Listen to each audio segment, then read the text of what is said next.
Let me tell you something before I start, because if I don't say it now, I'll lose the nerve halfway through.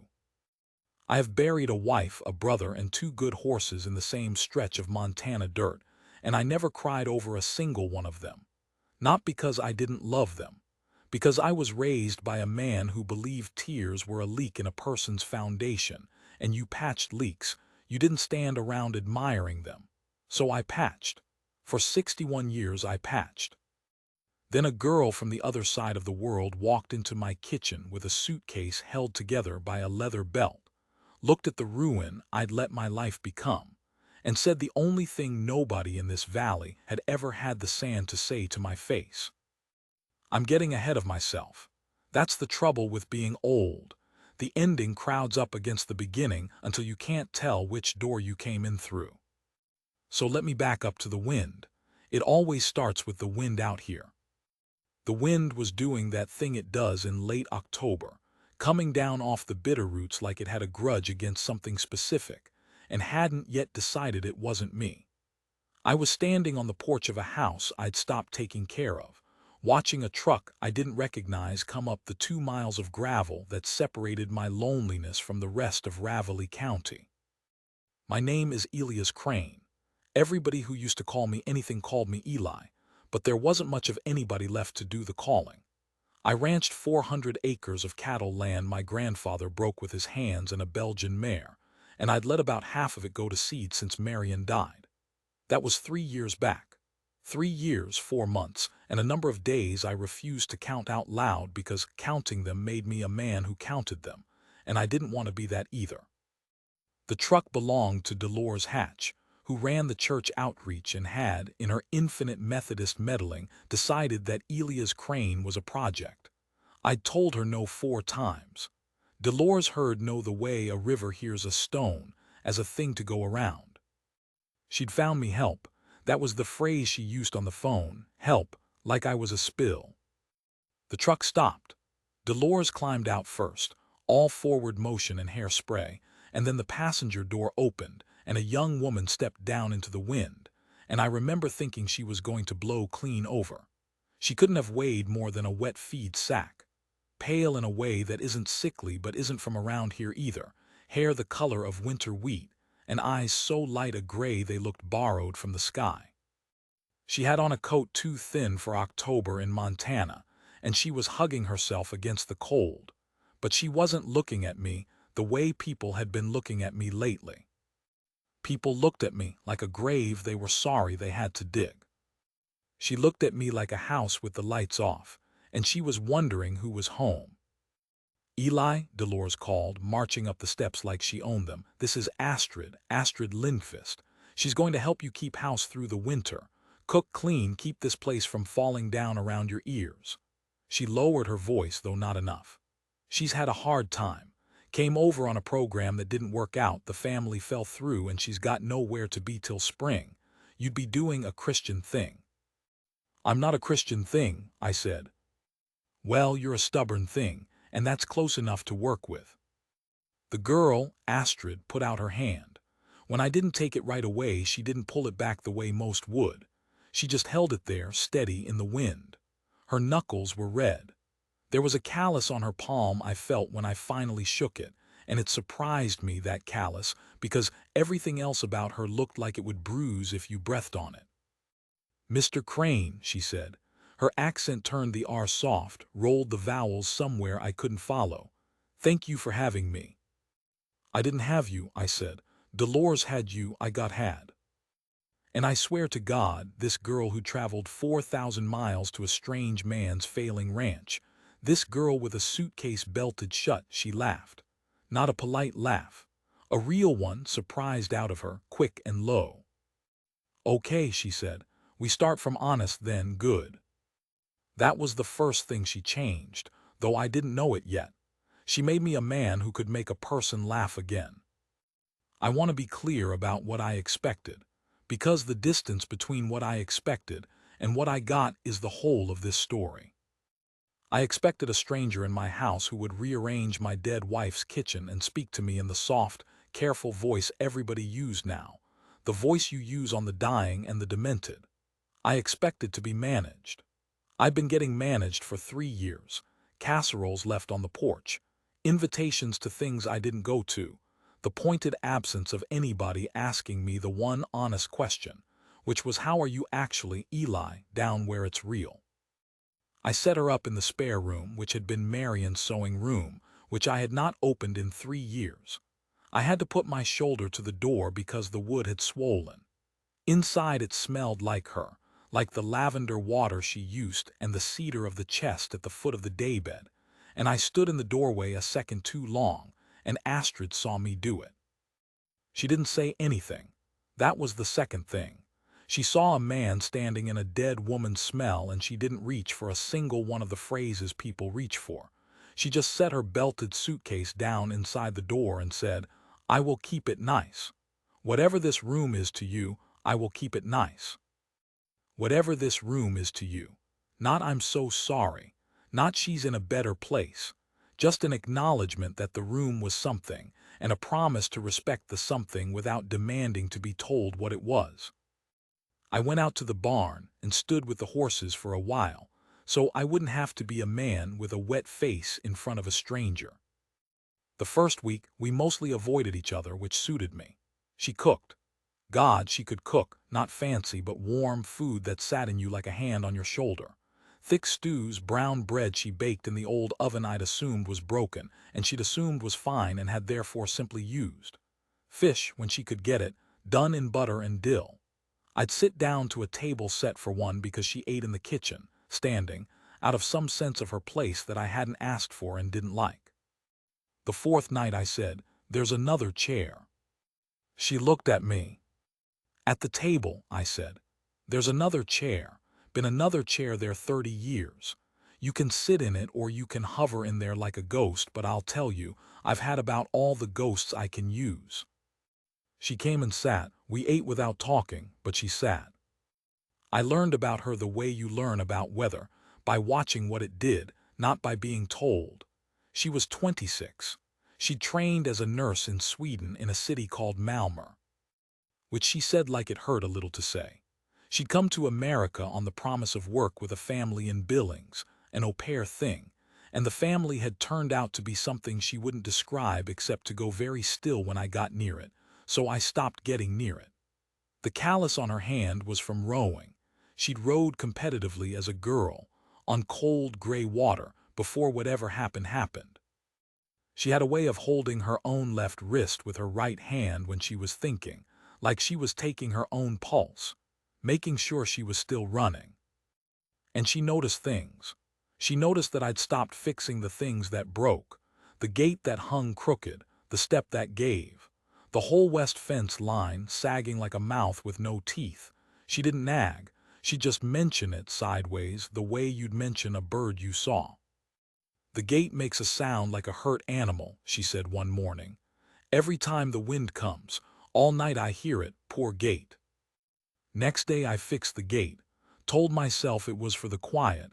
It wasn't for the quiet. Here's where I have to tell you about the letter, because the letter is when this stopped being a story about a housekeeper and started being a story about my whole life turning over in its sleep. It was 3 weeks in, a Saturday. I'd gone to town for feed and come back to find Astrid sitting on the porch step in the cold, and she had a box in her lap, and I knew the box. It was Marion's box. The cedar one from the sewing room, the one I could not open, the one I had specifically and coldly not opened in 3 years because I knew what was in the top of it and I did not have whatever it takes to look. Anger came up in me, so fast it whited out the edges of everything. "That's not yours to open." My voice came out low and terrible. I heard my father in it. "That's not yours to touch." She didn't flinch. She should have flinched. I was a big man once and I'm still big enough, and I was standing over her with 3 years of held-shut grief cracking open into rage, and she looked up at me with those borrowed sky eyes and she said, very quietly, "She wrote you letters, did you know? At the bottom, there is one she never gave you. It is still sealed." The rage went out of me like somebody'd pulled a plug. My knees weren't reliable. I sat down on the step next to her hard, because it was that or fall. "I was dusting," Astrid said. I was keeping it nice like I promised. The box was open already, the latch, it is old, it opens itself. I did not go looking, but I saw your name in a woman's writing on a letter with no stamp. And I thought. She stopped, held her own wrist, ran her thumb over her pulse. In my country we have a word, ordning. It means the way things should be set right before they can rest. I thought, this is not ordning. A man should not live in a house with a letter he has not read from a wife he has lost. It is not right. It cannot rest. He cannot rest. I looked at the letter she'd lifted out and said on top, Marion's handwriting. My name, Eli, just Eli, the way only she wrote it, with that little tail on the eye she put on everything. A small flourish in a woman who was otherwise the least flourishing person I ever knew. I couldn't touch it. I can't, I said, and there it was, the first true thing I'd said out loud to another human being in 3 years. Not I'm fine, not leave me be, just the actual naked fact of it. I can't. Astrid nodded slowly, like I'd said something wise instead of something broken. Okay, she said. Then not today, but we do not put it back at the bottom, we put it here. She stood and she carried the letter inside and she stood it up on the mantel against Marion's picture where I'd have to see it, where I couldn't pretend it wasn't there. It waits for you, in the light, not in the dark. When you are ready, it is here and it is not hiding and you are not hiding. Okay. That's a cruel thing to do to a man, I said. Yes, she agreed. My mother did cruel things like this to me. I hated her. She paused in the doorway. I would give my arm to have her back and be able to hate her one more time. And she went in to start supper, and left me on the step with the wind, and my wife's last words to me standing in the lamplight 15 feet away, patient as a stone. I didn't read it for 2 more weeks. I want you to know that, because I think it matters that I wasn't brave. Astrid didn't make me brave. She just made it impossible to keep being a coward comfortably. In those 2 weeks, the winter came down hard. Second week of November, a storm rolled in that the radio had been fussing about for days, and it was worse than they said. I've seen Montana winters my whole life, and this one had something mean in it. The temperature dropped 40 degrees in an afternoon. The wind stopped being weather and became a wall. And my cattle were in the far pasture, the one past the west fence line. The sagging one I'd finally been meaning to fix and hadn't, quite. If that fence went, they'd drift with the storm, the way cattle do, drift right into the ravine and pile up and freeze, and I'd lose the herd. And losing the herd meant losing the ranch. And losing the ranch meant the last thing my grandfather's hands had made would be gone, the same as everything else I'd let go. I told Astrid to stay in the house. She got in the truck. You'll die out there, I said. You don't know this land. You don't know cold like this land makes cold. I am from cold, she said, pulling Marion's old barn coat around herself, the one that swallowed her whole. You forget where I am from, and you are one man and it is 400 acres and you are 61 years old and your knee does not work in the wet. You need hands. I have hands. She held them up. Those red-knuckled, calloused, rowing hands. Drive. I'll tell you the rest of that night in part 2, because I've learned from Astrid that some things you don't rush. Some things you set down in the light and let a person sit with before you ask them to carry more. But I'll tell you this much, so you don't spend the wait worried about the wrong thing. We saved most of the herd. Not all, we saved most. And somewhere out there in the killing dark, with my hands too frozen to feel the wire and this girl from Malmör holding a flashlight in her teeth and hauling fence, posts a man twice her size would have balked at. Somewhere out there, I understood something I hadn't let myself understand in 3 years, 4 months, and a number of days I'd refused to count. I understood that I'd been trying to die slow, that letting the ranch go, letting the fences sag, letting the letter rot at the bottom of a box in the dark, all of it was the same thing. A man patching himself into a coffin and calling it grief. And a girl who'd lost everything and crossed an ocean into the hands of people who'd hurt her. A girl who had every right to be the ruin I was pretending to be, had looked at me on that first windy day like a house with the lights off, wondering who was home. Somebody was home, she'd found him. I just hadn't read the letter yet that was going to tell me the rest. The truck died a half-mile from the west pasture. I don't mean it stalled. I mean the engine coughed once, apologetic, and quit, and the heater quit with it, and the dark came into the cab like water into a holed boat. I turned the key and got nothing but the click of a starter that had frozen its mind against me. Old truck. Older than Astrid. I'd been meaning to have the battery looked at the way I'd been meaning to do everything. Later, someday, in a future I wasn't really planning to attend. "We walk," Astrid said, not a question. "It's a half-mile in a whiteout. You can't see your own hand out there." Then we hold the fence. She was already pulling the collar of Marion's coat up over her mouth. The fence goes where the cattle are, yes. So we hold the fence, and it takes us there, and it takes us back. The fence is the rope. We do not let go of the rope. I want to tell you I thought of that. I'm the one who's lived here 61 years. I'm the one whose grandfather strung that wire. But it was the girl from 4,000 miles away who looked at a killing storm and saw a handrail where I saw only the thing I'd failed to fix. We got out. The cold hit like a thrown thing, like a body blow, the kind of cold that isn't a temperature but an intention. It wanted us. Montana in a black mood wants you specifically, and it is patient and it does not miss. I found the fence with my hip, hard. A fence post to the bone. And I grabbed the top wire and Astrid grabbed the back of my coat and we went hand over hand into the white. I lost time out there. I won't pretend the whole night is a clean film in my head. Cold does things to the mind. It makes you sleepy. It makes you reasonable in dangerous ways. It whispers that you could just sit down here a minute, just gather yourself, just close your eyes against the sting.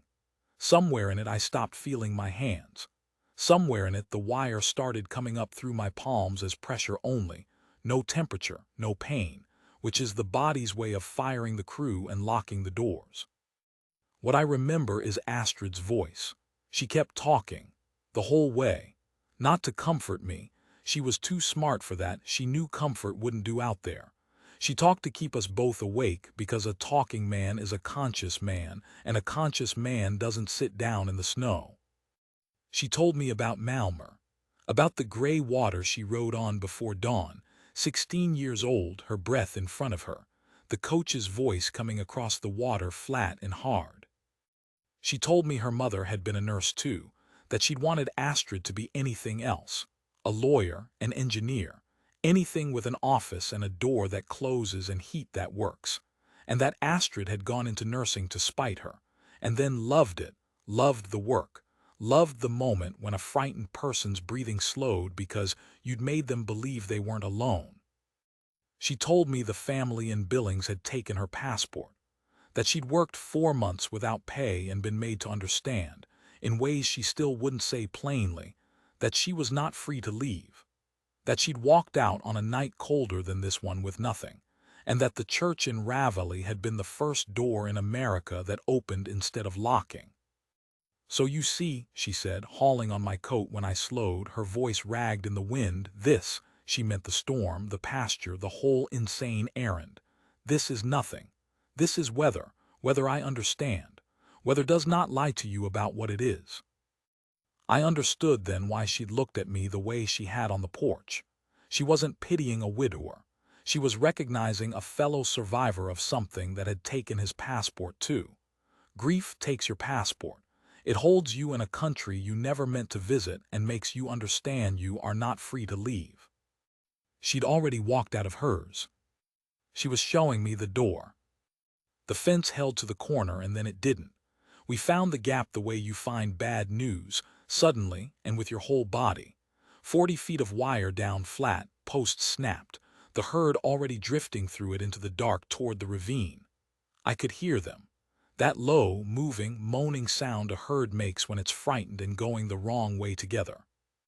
There is a decision I made out there that I have turned over every day since, and I am going to tell it to you plainly, because Astrid taught me that a thing you won't say plainly is a thing that owns you. I could not save all of them, not with 2 people and no truck in my hands gone and the storm winning. I had to choose. I could try to turn the whole drifting mass, which might mean saving them and might mean both of us going into the ravine with them in the dark. Or I could cut my losses, let the ones already through go, and save the 40 or so still on the right side of the gap by driving them back and standing the fence up enough to hold. The ones through the gap were the ones nearest the ravine, the ones I'd have to walk toward the drop to reach. Marion and I never had children. I'll tell you that here because it's the thing that made those cattle more than money to me. God help me. That herd was the closest thing to a lineage I had left. My grandfather's hands, my father's, mine, carried forward in living animals that would outlast me. To let any of them go into the dark felt like signing the last page of my own name. Astrid saw me freeze. She saw me standing at the gap doing arithmetic that had a soul in it. Eli, she grabbed my face, both her hands, those hands on my frozen face, turning me to look at her. You cannot save the ones already gone.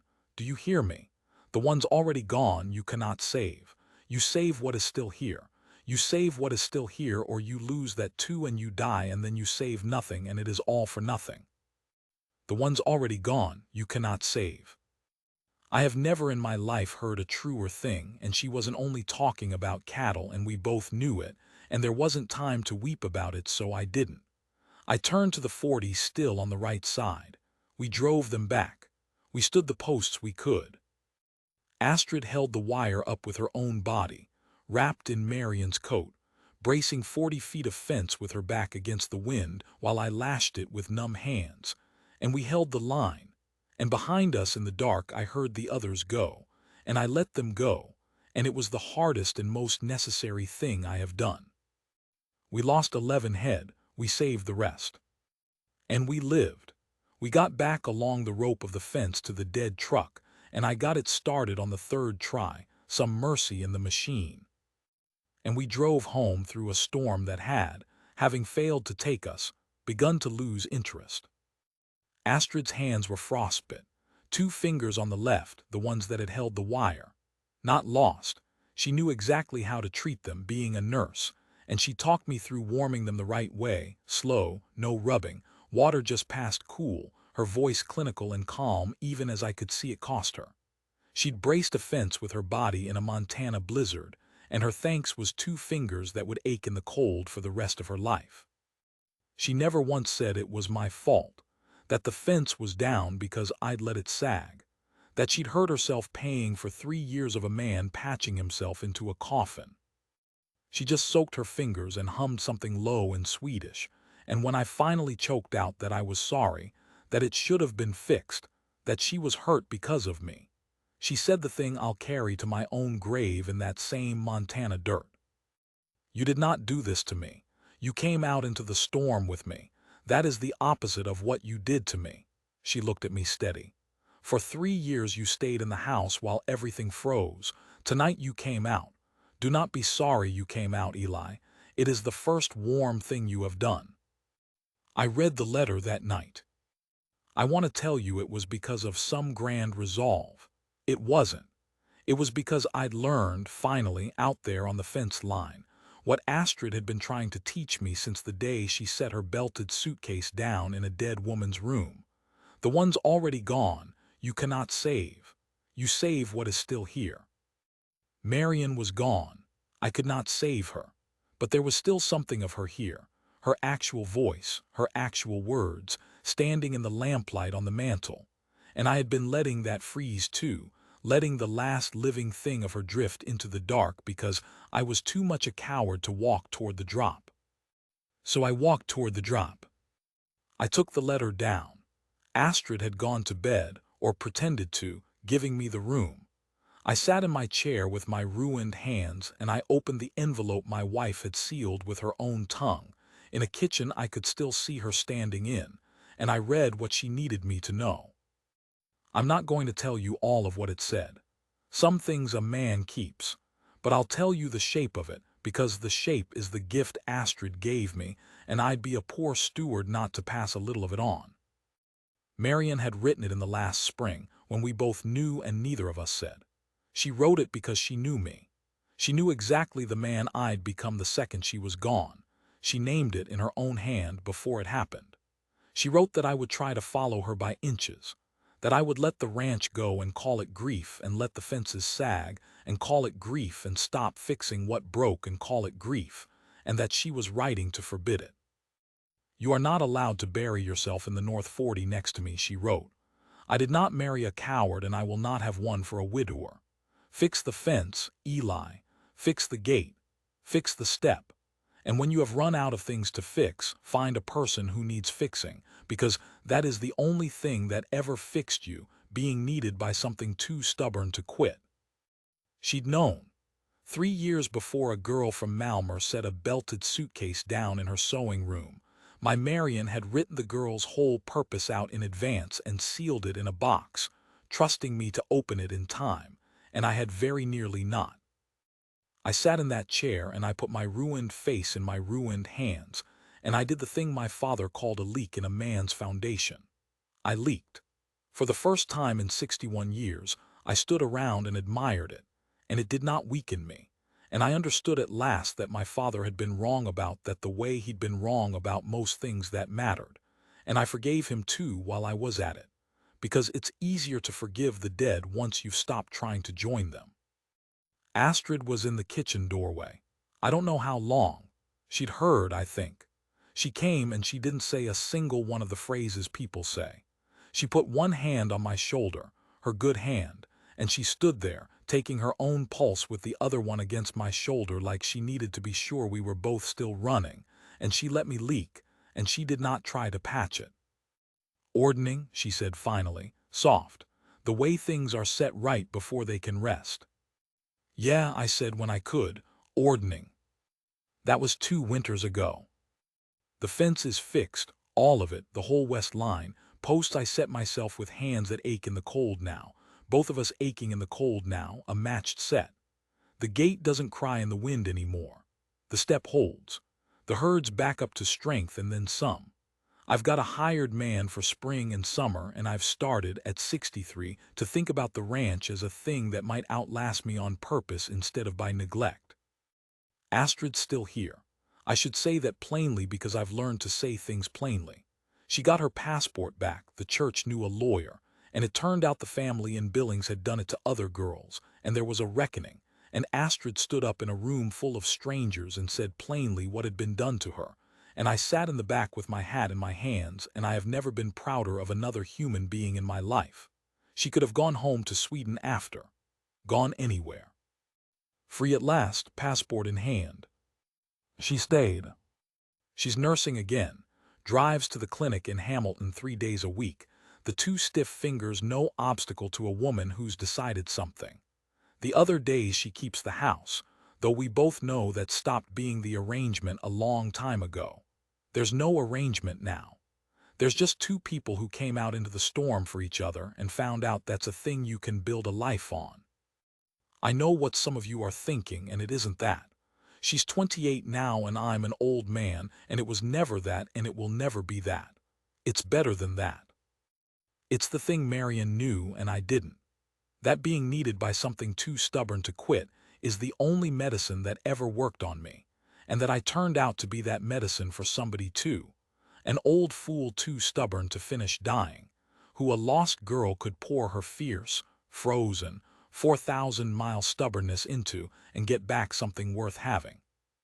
She calls me Farfar sometimes now. It's Swedish. It means grandfather. She started it as a joke, an old man joke, and it stopped being a joke somewhere along the way, the same as everything else between us stopped being what it started as. Her mother did cruel, right things to her. Marion did cruel, right things to me.